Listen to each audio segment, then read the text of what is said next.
The Pod Barber. Coming up on today's show. I know what I've learned from the experience. And I just remember that the first little while, you just don't think it's going to get better. And there's a level of letting everybody down. I've let my parents down. They're not going to be grandparents. I've let my sister down. She's not going to be an auntie. I've let Lynn down. She's not going to be a mother. And I've failed. I'm not going to be a father. And it took me a long time to realise that I was a father, regardless. And the lessons that I've learned from having Pip have been monumental. Like, I truly believe that his presence on this earth, those 9 months, were to make what I feel I am now. You're listening to The Pod Barber. I'm championing the chat, proving conversation is the cure to better mental health and well-being. Meet my guests from all walks of life, showing vulnerability and sharing wisdom. Sit in on my chats and be part of reality entertainment. Join the Pod Barber tribe. Subscribe, share and like people. Feel the sonic positivity we're pumping right at you. You, my friends, are not alone. Who's next, please? Well, I'll tell you who. We have Tom Borsberry here with us today. If you love a bit of Peaky Blinders, perhaps reckon you're a bit handy in the kitchen, think you might be the next Master Chef or love Big Brother, well, my man here works in telly, making sure you lovely lot get your fix of entertainment. The lead singer of a band touring for 12 years at the turn of the century until he met Lynn, settled down, got married, got a dog, bought a house and had their first child on the way. Their world crumbled after losing Baby Pip, demolished as the dream became a nightmare. Slowly, with therapy, his strength grew and he realised there was life after death. Grief sits with him on the roller coaster of life, but he's here today to shed a light that wasn't there for him and give you a sense of hope, as there is always hope. Welcome to the show, my man. Thank you very much. Happy to be here. Yeah, I'm glad when I reached out that you did decide to come in. You're an important man in my life and you've an important story to tell. But first things first, I've got you, your little noodle, mate. Lovely. Been waiting for this. Big Tom Borsberry with the long curly hair. We connected strongly in and around my barber's chair. Life ain't always easy, traumas make it harder to open up. You showed your courage, made the effort right from the start, to have a life that's lost before it had a chance to flourish. All that love you plan to tenderly care and nourish. My heart pours out to you and Lynn for your monumental loss. Losing a child is everyone's worst nightmare, the most horrific cost. How to turn your life around from the death of your young dream. It's not impossible, it's heart-wrenching. You have to redefine your team. The world has way too many angels flying high above. In loving memory of Pip Borsberry, told by a father's love. Oh, that's too much, mate. I love it. I really love it. It's very, very nice. Thanks, man. You know what? It's one of those big taboo subjects. Yep. You're in here to sort of lend a hand to people. The giveaway is within the start of this. And it was tough to write it, and it was tough to write it without it being a little bit of a memorial, because I think for me it certainly felt that, we've got to put a frame around this, share some love on it and remember that it's okay to remember. Yeah, and I think it's one of many, but it is a really difficult subject for everybody to dive into and hear. I'm just glad that I've got the opportunity to kind of talk about it. I think the hardest thing is that you have so many broken conversations about this. And when I say broken, I mean they'll ask you how you are, or they'll ask you about it, but they don't really want to hear it. They don't really want to get into it. And, a lot of the time I really want to give it. I want to let it go. But so this is a great opportunity to talk about it and talk about it with you. Absolutely. Well, I'm your barber. Well, yeah. What don't I tell you? I was listening to a dude the other day and, he just reminded me of the fact of how many times I've been told that I'm a poor man's therapist. And there's a lot to be said in that. There is a sense of sharing with your barber, and I think it's because you have that connection physically. It's not often that you let another man run his fingers through your hair and whisper lovelies in your ear. Oh, is it? No, it's not. No. Anyway, dude, it's great to have you here. We're in the middle of a pandemic, or at the first third, or at the final 3/4. We're certainly not at the end yet. How have you been getting on? I'm hearing a lot more people say this now, but I'm all right. It's actually been okay. I think it does help if you've had some stuff going in your life that seems pretty huge, but ultimately this hasn't been too bad for me. I mean, I've been commuting into London to go to work for the last 10 years, if not longer, and not having to do that anymore is an absolute saving grace. So that's 4 hours of my life every day that I'm getting back. I haven't spent this much time with my wife ever. I'd be getting on the train before 7 and getting home at 7:30 in the evening. And so, yeah, actually it's been good. It's been good. I've been using that commute time for positive things. I'm actually just using that time to do things that fulfill me, I guess. It's so easily forgotten. You get caught up in absolutely everything that's going on. My life was 100 miles an hour before, I was always running for a train or a tube. I don't have that. So that's been good. But I know it's been tough for a lot of people. It's been tough for a lot of friends of mine as well, especially those that are sort of, single and living on their own and things like that. It's been really tough. But all in all, I think I've come out of this pretty unscathed. The work has been okay. I've been able to work from home, so...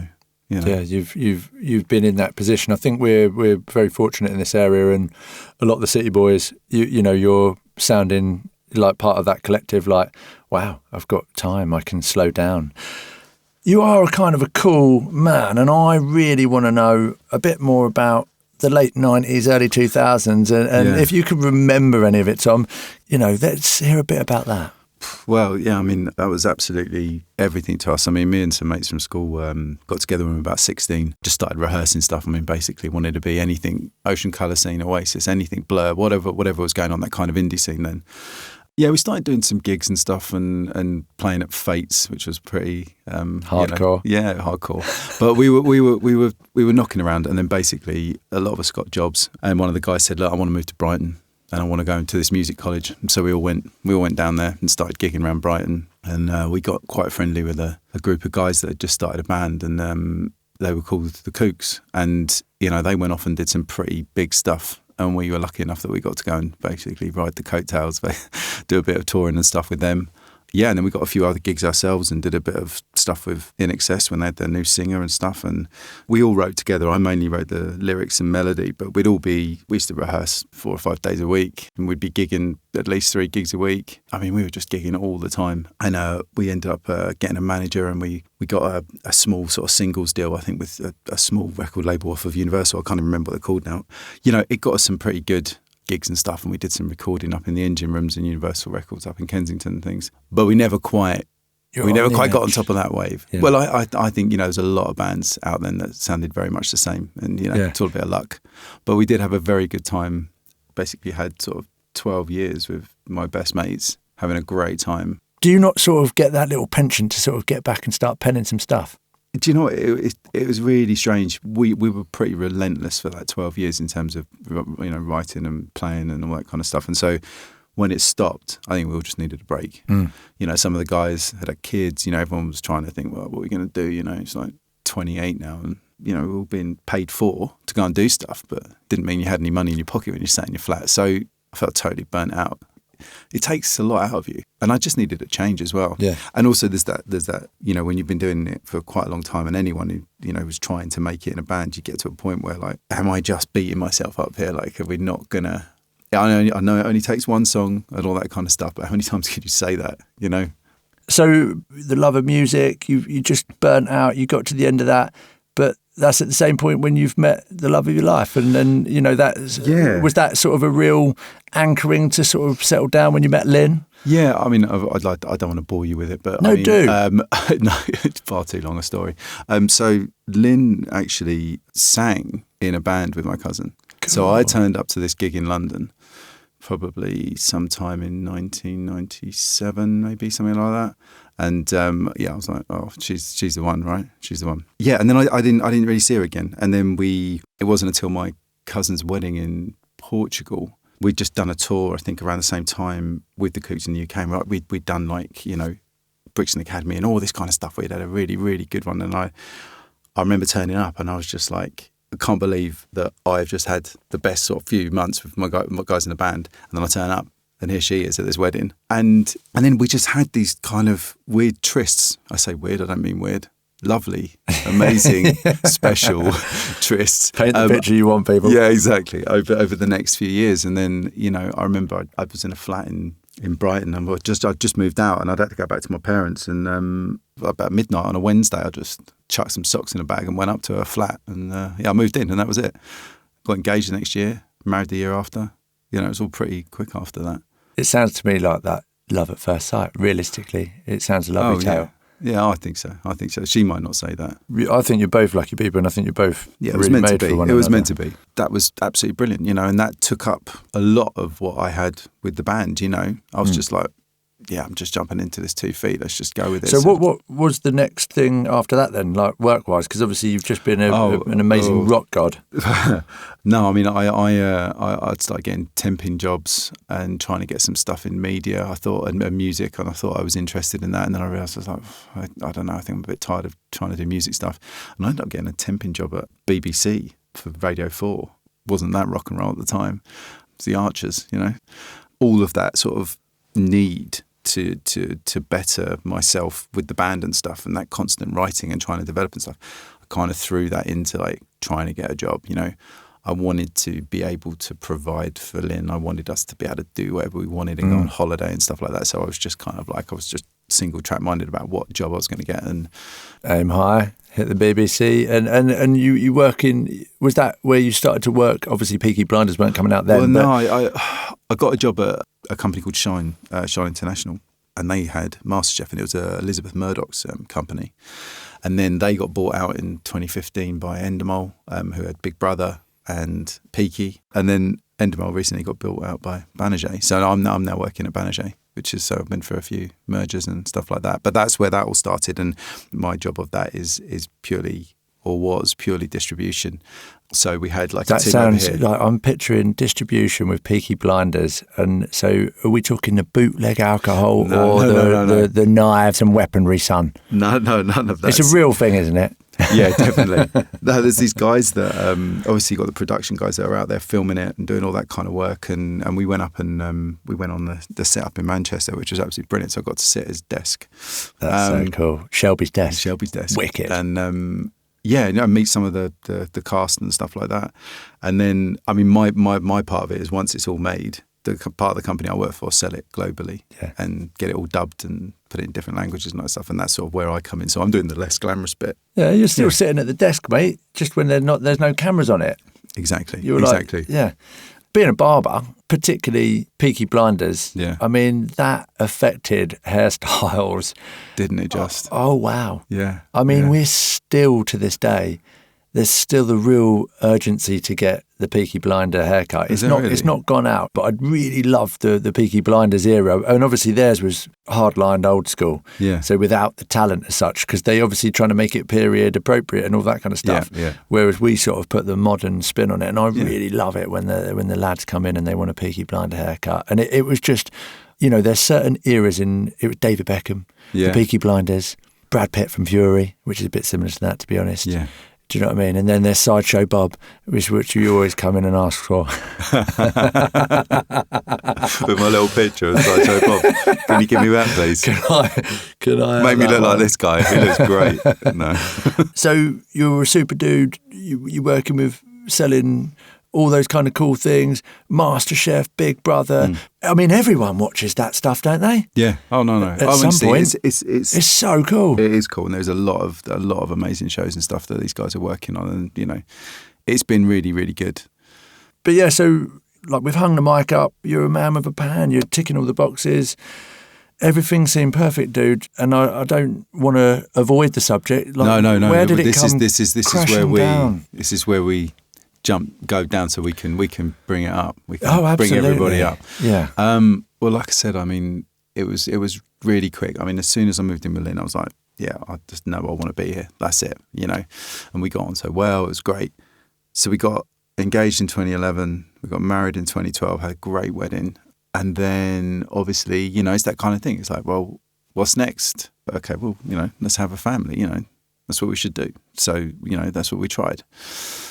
We tried to have a family for 3.5 years. And I mean, obviously, before you hit that 3.5-4 year mark, before you hit there that something's not quite working. You're in that world all of a sudden. So, everybody, when you're thinking about a family, that's what's in your subconscious, so you're hearing about friends having families and, friends of friends having families, everyone's having kids.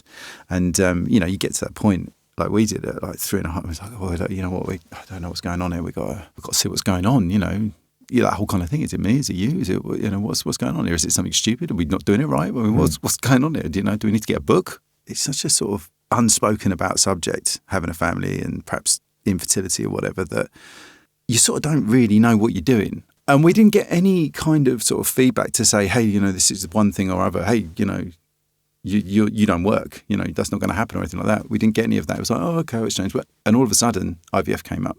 And obviously, after 4 years, not just that 4 years, every month is like, it's a physicality as much as it is an emotional thing. I mean, but we would basically, that's where we were. And we ended up on this IVF train. And, I don't think we really had any time to think about what was happening because we were so in that way of like, well, it's not working and they've sent us here. They know, they're wearing a white jacket. They know what they're talking about. And, so we go there and ultimately it ends up first time round a successful IVF pregnancy. And there we are. All of a sudden it's happened, and then I don't know, it was a very uneventful pregnancy. It was all very okay. Lynn was pretty cool. And we were going through all the motions and the family were involved and, everyone was really happy and all this kind of stuff and like really excited for us. And, I mean, this was off of the back of the fact that just before we went to IVF, we had actually bought a house. And on the day that we bought the house, we got a dog, we did the whole shebang. So there we are. We've had, I don't know, about 5 or 6 months in our new house with our lovely puppy. We go for this IVF. It works first time. And we're like, okay, fine, this is kind of really happening now. Like we're getting everything. We're getting all of it. And then basically what happened is we got to, it was a Sunday night. I remember Lynn went into labour at like 11:30 at night. And bearing in mind, we were 40 weeks and 4 days, like we'd gone over. Yeah, because we were term and a bit. Yeah, we didn't want to go down the cesarean route or have a date put in. I mean, we'll get a paddling pool, all those things, we'll do a water birth, whatever, it was all that kind of stuff that you go through. And basically she went into labour on the Sunday night at like 11:30. So we got to the point where, right, we need to go to the hospital. It was like 5:30 in the morning. Drive to the hospital. We get out of the car at the front. I take her in there. We're getting in the room. The room's all set up. It's all good. I'm chucking the stuff out. And I don't think that I'd even left to go and park the car in the car park when the midwife that was with us said, there's no heartbeat. And I was just like I'm looking at Lynn, I'm looking at her, it's like everything's slow motion. What are you saying? And she's like, I can't find a heartbeat. So we'll just go upstairs. She was quite calm, but we'll just go upstairs and we'll go up there and we'll check it out up all there. And all of a sudden, we're putting Lynn on a gurney and we're going out and going in this lift and everything went sterile after that. We'd been in this room with like the mood lighting and and I was like, oh, okay. So I don't really know what's going on. I'm thinking this is some kind of like, well, this must happen to everybody. We're going to go upstairs. They'll find the heartbeat's done. It'll all be good. And we got up there and they still couldn't find a heartbeat. And I remember thinking at the time when we left the room and we were going up there, I was thinking, where's all the red lights? Where's all the people running around? Why is no one coming to save the day here? Like, what? Yeah. And it was like, I just had no concept of it. It was like slow motion. It was like it was somebody else going through it, and me and Lynn are looking at each other probably in a bit of shock about what's going on. And then we were up there and they said, that there's nothing we can do. There is no hobby. And I was just like, I mean, I think I probably asked her if she was joking more than once. It wouldn't go in. It was like, it won't go in. And I remember thinking, okay, look, is this going to be all right, Lynn? This is going to be okay. And anyway, it felt like an age before anyone came in because that's it. They can't do anything. Straight away, the next question is, well, what do you want to do? Lynn's in labour. She can't think about this at the moment. She's going to give birth. And it was like, well, we can do a cesarean and we can give you morphine and all that kind of stuff. And I remember talking about it with Lynn and I was just like, in the midst of all this carnage was like, you know what? We're going to have this baby. And we both said, no, we'll just do it. We're going to have this baby. So I know this sounds kind of strange, but at the time it was like, if we have a cesarean, we'll have to stay. Whereas if we have this baby, normally, like naturally, we can be out of the hospital. They said, you can go home tonight, you can, and whatever else. So we made that decision. And then obviously comes like, I'm phoning my mum and my sister and Lynn's mum and everything from the hospital. But I just clicked into a practical mode. It was just, we've just got to get this done. And I will never forget, how heroic she was, like ever. I mean, it just absolutely blew my mind. Still does now. I can't even think about it without thinking just how incredible this woman is. But yeah, we went through all that and, we had him and we got to hold him and all this kind of stuff. And I must say, actually, that the bereavement guys there really did look after us. I mean, they were super great, and they were like, do you want photo? I mean, all this kind of stuff, weird things that you don't think you'd get asked, like photos. Think about it, would you? No, not at all. We'd held Pip and we'd had Pip and all this kind of stuff, and they left us in a room with him for a bit, and it was just very surreal. And then obviously comes the time where you leave. This is the kicker for me as well, because every one of my friends was like, oh, you wait till the drive home, you'll be shitting your pants because you've got a little baby in the car. When I got in the car and we're driving back, and I was just like, oh my God, this is absolutely just like, I don't really know what's going to happen now. To have gone through the whole pregnancy, to have had no issues, to be told you got a pretty scan. I'm sure they say it to everybody, but they definitely said it to us. And he was. And we had a little boy, and we called him Pip because we referred to the bump as Pip the whole time. Yeah, he was absolutely gorgeous. And I am so grateful of that time that we had. But ultimately, it was a real time of rug from your feet. What do you do? What do you do? Don't think anyone truly at that time would have the answer for that. I haven't got the answers, but I know what I've learned from the experience. And I just remember that the first little while, you just don't think it's going to get better. And there's a level of letting everybody down. I've let my parents down, they're not going to be grandparents. I've let my sister down, she's not going to be an auntie. I've let Lynn down, she's not going to be a mother, and I've failed. I'm not going to be a father. And it took me a long time to realise that I was a father, regardless. And actually, the lessons that I've learned from having Pip have been monumental. Like, I truly believe that his presence on this earth, those 9 months, were to make what I feel I am now. His purpose. And that's the other thing, is like, you when you don't have that, what's your purpose? You've come home, and I've got baby seats and cots. I've got a whole room decorated. I've got a garage full of stuff we don't need. Spent however much money on clothes. I mean, come on, what it's like. I mean, there's a lot of stuff, and you come back to all of that, and it's like, I remember I spent a whole day just getting rid of everything, taking everything apart, putting it all together neatly in the loft, out the way, gone, do that, take that back. And actually, we both went back to John Lewis and took the car seat back together, which was such a surreal and weird experience. Just these little things you don't even think of. But that first little while, I mean, you feel like you've let everyone down. You don't know what's going on because you're functioning on this like massive, almost like adrenaline. You don't know what you're doing. People are coming around, and crying, and you don't really know how to deal with all of this. How do I do it? And I remember talking. There was somebody just turned around and said, she was leaving, one of the midwives, she was leaving her house, and she just said to me, just make sure you talk to her. And I was like, that's all we're doing. And she was going, it's the best thing. And I truly believe that if we hadn't talked, all the hard stuff, man, just talk it all out, talking about what happened and how we felt and all of that kind of stuff. Because your instinct, fight or flight, run away. I think that's why so many couples don't stay together as well. It's because it's like, well, hey, like, if I look at you, there's the memory, it's pain. But I don't believe that's true. I don't think we've ever been closer, Lynn and I. Like, I can't love her more. It's like, after all of this, it's just, that's what I'm saying. There is some real positive things that have come out of this shared experience, although absolutely shit, I won't lie. It's some real life lessons. But talking, this is what you're doing here. This is what you're getting people to sort of open up and be vulnerable and talk about themselves and talk about things they like and don't like and all this stuff. And it's just so important, just talking full stop. And that's the one thing that got us through some of the heavier times. I can't tell you how many times when I rung my mates over there and anybody would go, it's fine. It's all right. We'll be all right. Don't worry about it. Did I believe that? Probably not.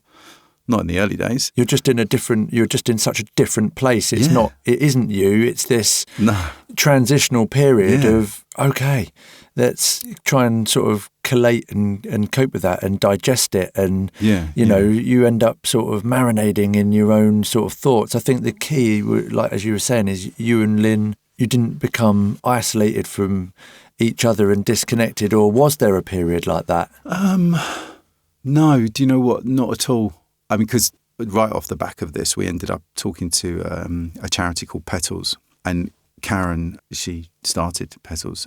She's absolutely incredible. And we actually had counselling with her afterwards. And I'm a massive advocate of it. And I probably wouldn't have said that just because of the usual things. It's almost like a subconscious thing, isn't it? Nobody wants to admit any kind of weakness. It's like, counselling and whatever, that I don't need to go and talk about all that stuff. It's like, I know how I feel about things. So the honest answer is actually you don't. For me, anyway, I'll put a caveat on that.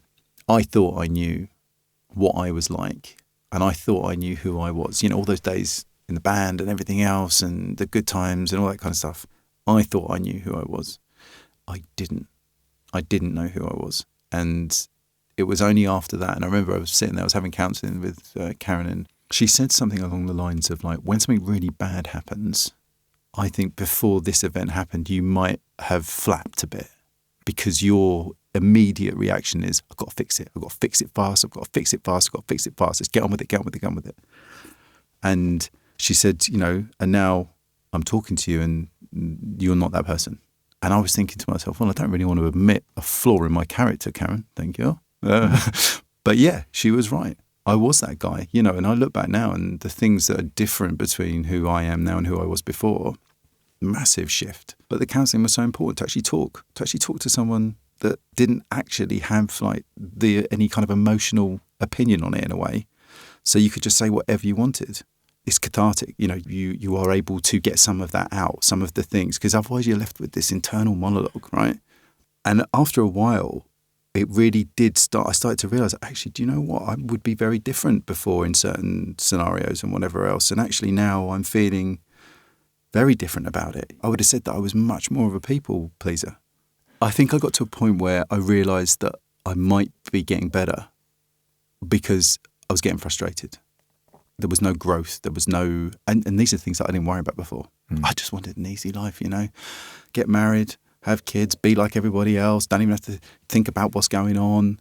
And all of a sudden I realised that Lynn and I have got to make a future that doesn't involve kids because, like I said to you, it's like we actually did have frozen embryos and we went back for that, and that's a no-go. And the weird thing is we're still in that world. Yes, I'm pretty much a 40-year-old man and Lynn's 42. So we are kind of at that point where, well, like, you know what, we probably won't have children. And neither of us have gone, hey, here's a line in the sand, we're not doing it anymore. Like, this is absolutely done. We're not going to be parents. Because actually there feels like there might be this natural push to that point where we don't have to think about it anymore because, well, we can't or whatever. Haven't got to worry. Yeah, exactly. The difficult thing of this, and I'm not trying to steer it back down, but when we lost Pip, we had our little dog that we had and we'd got him in the August. So cut forward 6 months after Pip died, he got diagnosed with lymphoma cancer, this little 18-year-old puppy that had been absolutely the light of our world. And we had to have him put down because there was nothing they could do. And, it was horrific. And then 8 months after that, Lynn lost her dad. It was like we'd got hit. And throughout that year, I remember the frustrations I was talking about. I needed challenges, like I needed something. And bike test, running, like the Couch to 5K thing, right? I decided to just do my own version of that. I just need to learn. I need to grow. If I'm not growing, then I'm not giving myself a platform to be something different. People go through such horrific things in their life. And what we've been through happens all the time. There were like 4 stillbirths in the month of November in 2016 at that hospital, right? And that happens often, but we don't talk about it. And no one talks about it because it's horrible. But it's just started to come to a point where I was thinking, you know what? What's really incredible about this is like, if we were a tribe, this would happen all the time. You just think about the amount of children that are lost, in these tribes and anywhere, and they would probably have this celebratory great big bonfire and ward off the devils and all that kind of stuff. And then everyone would get back to it and support each other within that community the next day. And if it happened again, they would do that. And this is kind of almost an understanding. And it kind of baffled me that when it happened to me and my wife, where do you go? Like, where do you go to get that understanding and support? Because everyone was just broken. Yeah, exactly. Everyone was just broken, Like my whole family were upset for us. They didn't know really how to deal with it. A lot of people, are fully aware from their own personal experience that there are stillbirths, there are miscarriages, there are people that see the birth of their child months later. There are those that find that there's these horrendous conditions that they then have to live with as a carer for their own child. So they discover trauma in a different way. And the one thing is, you really do have to sort of get back on with life. And it's not going to be the same. No. You're going to carry that burden. And the greatest thing about a tribe is we can all shoulder the rucksack of grief, take it in turns, and it makes it easier to carry. And that comes in building those conversations around it. And that means the ability that, you know, that you're talking about the tribes very much in a jungle sense, but how they can sort of, they wouldn't have this conversation. No. But they wouldn't need it because they're already connected, because they already know, because they move as one, they cry as one, they celebrate as one. Yeah. You know, and in the West, we might tick a few boxes saying that, we're all part of this. But the reality is we've got to work a lot harder back to get a more front foot to be able to support one another. And that comes from the sense of, well, I'm going to listen to you. You know, I'm going to let you tell your story. I'm going to, you know, I'm going to try not to let my own experience, my own trauma surface at that point, because it's yours. And you're allowed to feel like that. You're allowed to say those words, my child died, or I lost my wife, or whatever the story is. And it's a horrible story, but, you know, for a group of people that seem to love a negative narrative, we can't seem to be able to shoulder the truth, the real stories that's going on with our brothers, sisters, mothers, dads, uncles, aunties, colleagues, friends, school kids. We've all got trauma. We've all got a story. We're all going to go there. And if you think you're not, good on you. Whistle down that road for as long as you possibly can. But open your ears up to what's going on. Open your soul up a little bit and think, I've got some capacity. If I let out a little bit, I can bring in a bit of that for them. And that's the tribe. Yeah, exactly. I think for me, at the time that it was pretty low, I just wanted somebody to go, hey, do you know what? Your plan B is not crap. I mean, obviously, like I said, we're still in that kind of weird thing where we don't know what's going on. We're at that age, you know, if we were 60, it'd be like, we're not having kids. Yeah, we're definitely not. We're definitely not having kids. But there's hope on the horizon, and if it is to be, it's to be. You've connected with a more grounded, more spiritual sense, something as magical as the arrival of another miracle on planet Earth. It doesn't always happen, and it doesn't have to happen. It's that acceptance over that. That's okay. Yeah. Bring it on. We've had Pip. Yeah, exactly. You know, we've been through part of that process, and I think even just being able to say somebody's name and all of those things, and to be able to talk lovingly, because it was part of a process. And you know, you talked about the degree of the crap that humans have to go through. Doesn't matter where you are in the world. You know, the crap comes to you, mate. It's been, there's a big old fan, you know, it's been started by man anyway. And we just toss it all up in there, and a bit of that rubbish can hit you in the face. And it sticks and it stinks and it's horrible. So how do we clean ourselves down? For me, you've got to be with it to start with. Just be with it. I remember on some days when it was really difficult and I'd be trying to fight it, and it was the most exhausting thing I've ever done in my life, and it didn't work. And it was like, just be with it. If you're going to have a crap day, you're going to have a crap day. That's okay. Have a crap day. Don't waste your time trying to make this right. It's not going to happen. You know, and then those days become less. You know, you're getting one sunny day a week, or you're getting like 3 or 4, and then it's like, you know, you're sort of understanding where your triggers come. It's like, you know, at the beginning, you're like, I don't want to go to the shops just in case I'm just going to be surrounded by people with kids and that. And then a little bit after a while, you stop thinking about those kind of things. You know, it doesn't completely go away. Of course, you have to deal with it every day, but you manage it. But I think for me, I had to be with it for that little. I had to sort of almost say, like, you know what, just sit in this for a bit, because, you know, when I get out of this, I'm staying out. You know, I've got baggage to carry, but I'm not going to start putting bricks in it myself. Do you know what I mean? I'm not going to be. I want to come out of this and go, right, okay, well, what are the positives? Like, what can I say? How am I going to sort of make this a positive definition of the new me? How can I honour Pip? How can I actually do some justice to his existence? Absolutely, it's that way. I mean, yeah. So I was with it for quite a while, and then, like I said, the frustration started coming in when I realised that I'd stopped kind of growing. You know, I'd been in this depth of like grief and just sat in there for a long time, and it was like, actually, I've got to get out now. I've got to get out.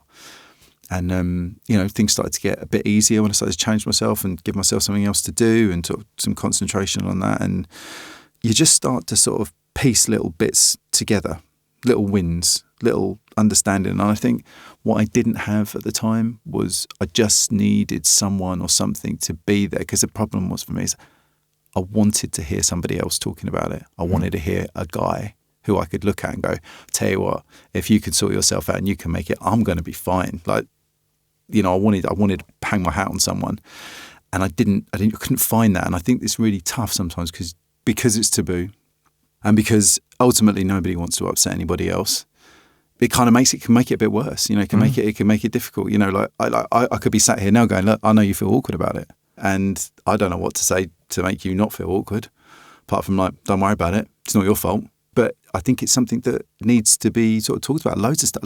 There's just so much. So many traumas, isn't it? So for me, you know, a massive part of this, and that's, you know, with huge gratitude to yourself and all the guests that will come on and share their vulnerability, it is the fact that I want to be that geezer that you can say that to. So that person that you hang your hat on, if I can learn to listen and to dial into my friend, you're providing us with the lesson of how to get to a point where you're recognising that you're happy to talk up, and you've come here today to also be that guy who'll put the hat on for someone else, because you're saying, look, there is hope. You know, yes, you carry that burden of grief, the roller coaster of that. You know, like you and Lynn said, you talked about every single moment so that you were able to like reverse back and see it for what it was in a different place. And I think you can do that again in 5 years' time and in 10 years' time. And absolutely, and some of the words that you said then, you'll change them. It's like as if exactly you wrote a book, Yeah. You'd almost go, God, I can't believe I even, you know, and things change. Nothing's absolute. So, yeah, I think the idea is that you've got to double down on your mistakes to increase the chances of success. Yeah, I like that. Yeah, and redefine your success. Like for me, when Lynn and I first got together, success was me getting a decent job that actually brought some money in, and success now is just surviving in a really fulfilling way, you know, and feeling like I'm providing what I need for me and for Lynn and for us to move forward and for us to really enjoy what may be a plan B, right? You know, there's lots of things that I need to do to make sure I'm moving in that direction. And so, you know, like meditation, yoga, all that kind of stuff. And I don't want to come off as like some ridiculous don't. This is where it gets juicy, man. I love that. But it's been an absolute saviour, to be honest with you, because I don't think I took any time to reflect on anything previous. Like I said, I was coasting through life. It was just all ticking along. Found a girl, got married, bought a house, blah, blah, blah. Oh my word, this like basically is like the book, you know. I'm just ticking them off as I'm going through. And then all of a sudden, I remember having a conversation with myself in the early days going, why am I not rolling vodka bottles under the sofa when people come round? Why have I not gone down that way? And that ultimately was because I'd got to the point where I was so devastated, but it was like, ultimately, I'm a positive person. And I was fighting with this sort of two bits because I wanted to get out of it. You know, I wanted to move on. And obviously meditation is one of the first things people say. And I tell you what, I was useless when I first started trying to do it. It's really difficult. It's really hard, isn't it? And then I downloaded that Headspace app. Yeah. I remember there was one bit in there he was talking about, it's like sitting by the side of a road and you're watching the traffic go by, and all that traffic are your thoughts. All the things that are coming up, the good ones, the bad ones, are like, oh my God, what kind of a person am I? Get rid of that one. That's a bit too much. You know, all of those things that we all have. And he was saying, just watch it go by. You don't have to concentrate on it too long. Just concentrate until it's disappeared into the distance. Or if like clouds moving by or whatever. And I realised that actually, rather than fighting all of this negativity and everything else, was like, you know, just let it come through and go. And all of a sudden, the whole kind of meditation thing started to really actually work. Because I felt good after it. I felt like, oh, actually, do you know what? All of that bad stuff that would have sat with me all day, I've actually just sat here for 10 minutes and thought about it and let it go. And then my wife was already massively into yoga and was like, oh, you should try it, you should go and do it. And I feel like I'm progressing and growing as a person. Are all these things that will last a lifetime. Like I'm never going to go, oh, done that, tick that one off. You can't get the t-shirt. And actually I don't want it because it's so nice to have that kind of, just like a goal that it's adapting with me. And okay, in a literal sense, you know, I won't actually be able to do most of the yoga moves in about 30 years. So it'll be a different kind of yoga that I'm doing now. Tight hamstrings. Yeah, exactly. But I just think there's so many good things that come with that, you know, and being outside and shutting out the noise. I mean, I don't have any social media. the only news that I read is what I choose to read. Another thing is like the podcast stuff. It's just so nice to have that volume of good content, exactly like what you're doing here.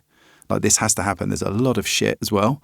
Of course there is. But this is the good stuff. This is what it's made for. Just inciting the change in people's perceptions about what it is to be vulnerable and talk about stuff. And I that's what I want. We've got to champion the chat, man. I think on that note, and there are loads of really cool, inspiring podcasters out there, whatever we call ourselves. I haven't got a bloody clue, really.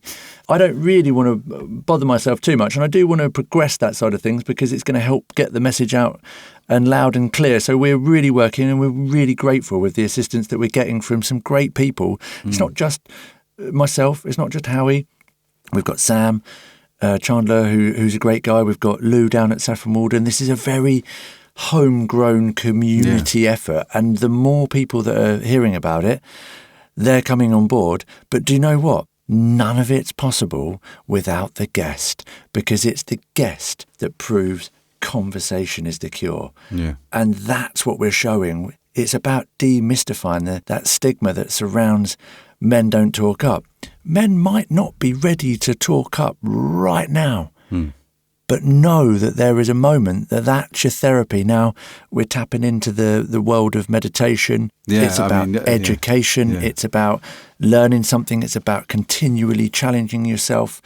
And these are all important behaviours. And actually, if you're in a world of turmoil, grappling with your own grief, whatever it may be, if it resonates with Tom Borsberry's or one of our other amazing guests that come onto this show, then there are certain things that I think that you should try. Personally, I think the first one would be meditation for me, because it allows you to accept that conversation in your own head first. You're not going to find it easy to talk to somebody else, are you? No. So you're a fan of that. Are you on a daily practice?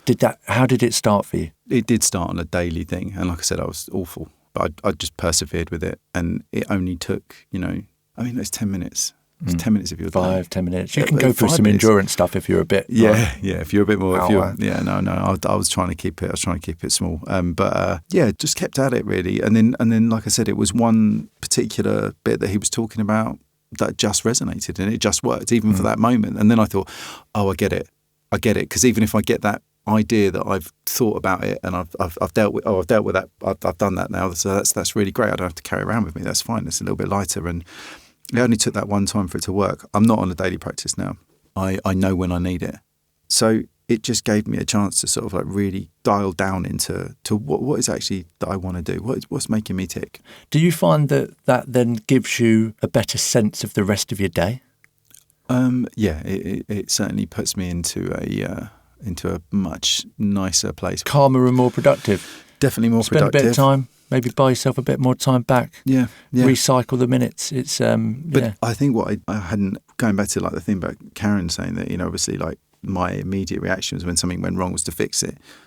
Having been through and experienced what I've experienced, it's like, well, you're not going to top that. So on a daily basis or anything comes up that's difficult, I'm much more rational about it. And I'm much like, okay, well, fine, I've got a more measured approach to things, and that's bringing me peace. Yeah. When I've done things like that, like meditating or yoga or whatever, I'm a better person for it. And I know I can tell that there's a shift in there, And you've got to do stuff like that. You've got to tilt the table on the turmoil. Yeah. You've got to own like your feelings. You've got to like pay into yourself and then pay that forward. Yeah. And that's by championing the chat, and that's by getting some confidence about allowing yourself to see your grief, view it. Don't overly study it like the dude in Calm App says. Yeah. Just see it for what it is and watch it go past. And you know what the point of that is? So I haven't got the Calm App. I'm on Fit Mind at the moment. I'm finding that one. But the whole point of that is that it's just a story in that vehicle. And as it drives off, that story is still driving off, because it's just a story, mate. It's just your mind playing tricks on you. Yeah. So if you start looking after your mind, it plays less tricks on you. Or you sit there and go, yeah, no, you're going to have to work a bit harder than that, mate. And have a little chat back and just go, no, that's not working on me anymore. No. And it is a bit like that, isn't it? The sense of moving away from the darkness, that bit more light, let a bit more light in. I mean, like, I wouldn't know what works for the next person or whatever. Each into their own. Exactly. But it's good to be able to sort of, get it out there of like what does work for you. Yeah. Well, I'm try a million things. Absolutely. Until you find what works for you, because it's not the same package for everyone.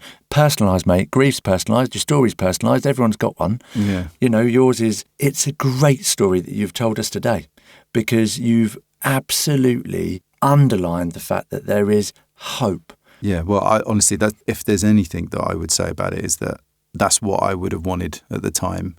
It's just someone say, like, you know what, it will be all right. It is absolutely horrific, but it will be all right.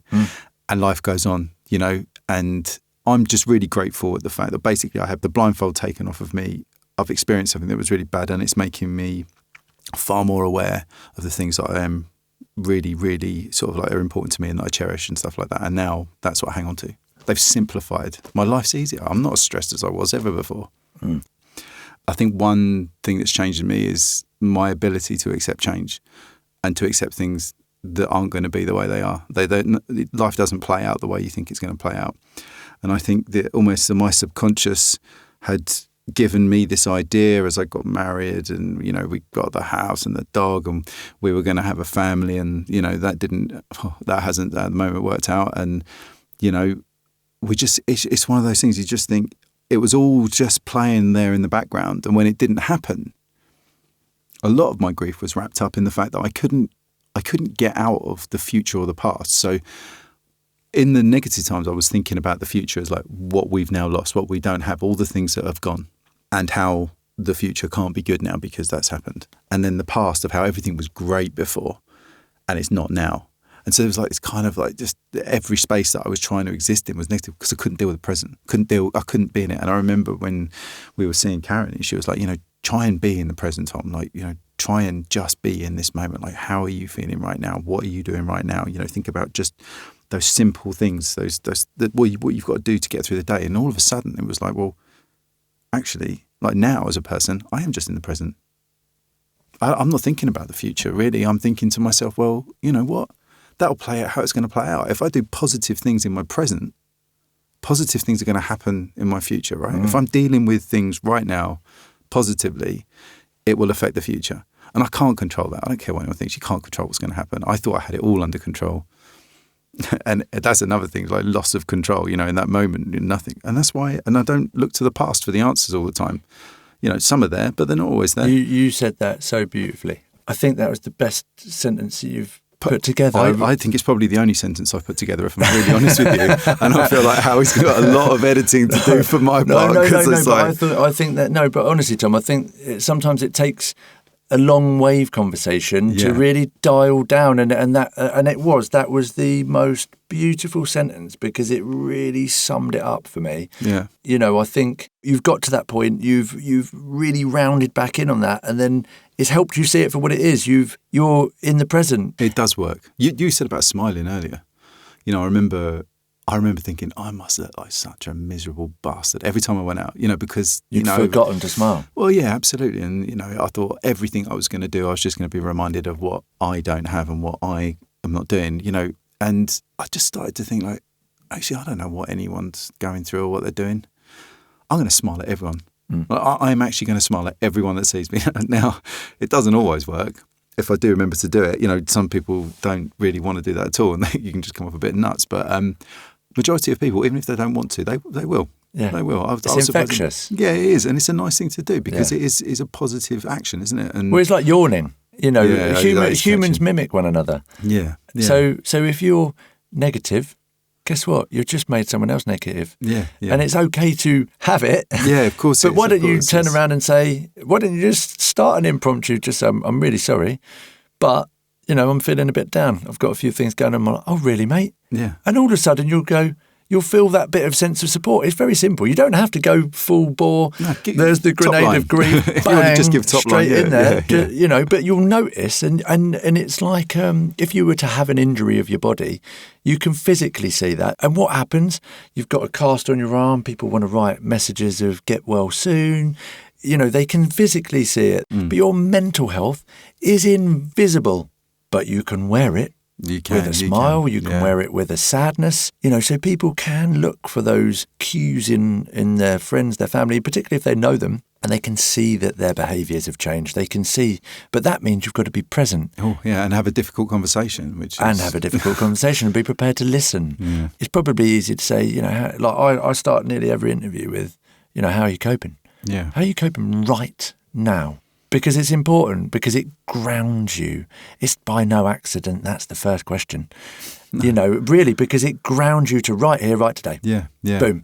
Yeah. And that's just reality. And then we can talk about touring, or we become comfortable. It takes time to talk about traumas. You can't. Well, also, bang, bang, bang. And that's something that I've loved about listening to your other podcasts and stuff. They don't sound like a textbook. They don't sound clinical at all. You know, you do have to talk around subjects and then talk about them, because it's just very difficult. I haven't got the answers. I'm not here to just give information. I don't know what's going on. I'm just talking because you asked me. I think it's extremely great that you've got somebody talking about what I'm talking about, you know, the death of my son, or, you know, the stillbirth and stuff. And I just think, you know, that's a great thing for you to do, and give me this platform to talk on it about it as well, because it's just such a good thing, just talking about all those kind of things and what may come out around those. I mean, I've said stuff today that I probably haven't even, you know, thought about or said before or whatever, because we're talking around the subject. But it's been really cathartic, actually. It's been nice to actually say stuff out loud, you know? Yeah, man. The point of me asking and reaching out is because I realise that I think that we're in a stage of humanity that people are more porous because they've had isolation, disconnection from the wider society and the material loves they've used to have. And yes, some people are saying it's been better, but there are those who have been saying it's not. So what we need to do is join them all together and let those emotions interchange and connect, because that's going to fill in the blanks for a lot of people. Just because you might be feeling tickety-boo, you're not going to make someone feel any worse, as you've said, by asking them. You're not going to feel any worse for being a nice dude. In fact, if you're feeling good already, you're probably going to feel better just for thinking, I made someone else feel a bit better today. I shared a bit of my positivity. On here, this is in your ear roll, but it is a sonic positivity, isn't it? And I think it's great because, you know, we could have a camera here and film this conversation, but actually, when you listen to a conversation, what we're really trying to do is prove that men do talk up. Yeah. By listening. And I've been here listening to you, talking up, building confidence around that conversation, proving that men do talk up. You're not ready yet. Don't worry. There's hope that you might be. Tom Borsberry's proving it.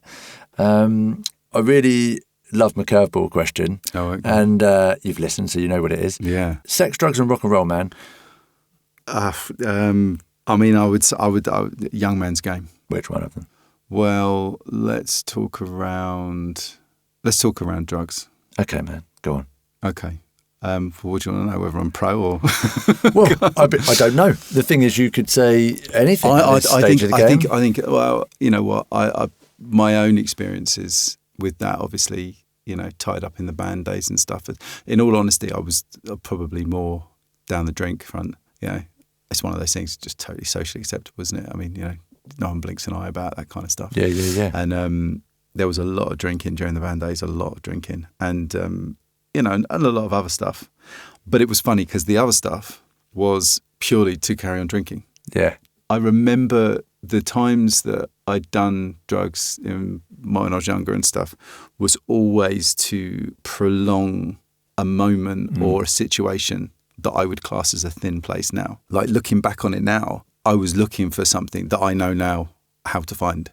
But it was my naive way of trying to find what I'm now finding through completely different means. Yeah. And I can see that now. I mean, at the time, no way, you know, of course not. But now I can kind of see that it's just more of a grown up and more more of an understanding of myself, the way that I behave, and I don't need to do that. No, you've touched on quite a good point, because obviously you have been in a rock and roll band. You could have picked sex, drugs or rock and roll. Every half the people go, oh yeah, all three and stuff, because we have a lot of lived experiences, certainly coming from those days and the 60s, the 70s, and people will surprise you, with what they're still getting up to in this day and age.